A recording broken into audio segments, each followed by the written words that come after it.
Hi mga tropa! So ngayon, ang challenge natin is kailangan makakuha tayo ng 5 chest or mga pera, ganun. Hala, may nakita na ako.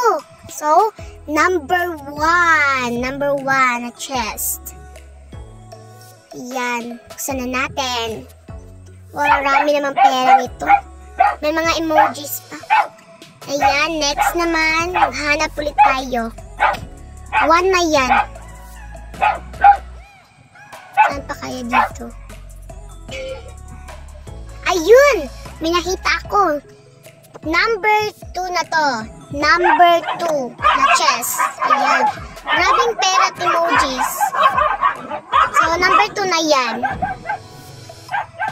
Next ulit. Ayun! Marami namang chest dito. So, pangatlo na to. 3. Tatlong chest.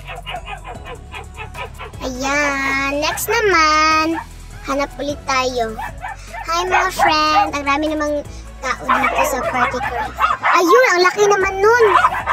Ang laki naman itong chest na to. So, number 4 na to. Ayan, sobrang rami dito guys. Ayan, sobrang rami oh. Tignan nyo naman.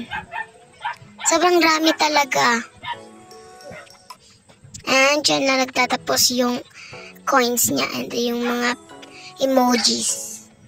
And next naman, pang-4 na yun guys ha. Kulang na lang ng isa. Ayun! So, ito ay pang-5. 5 na to siya. Wow! So, ayun nga, nakumplita natin yung challenge natin. So, bye-bye!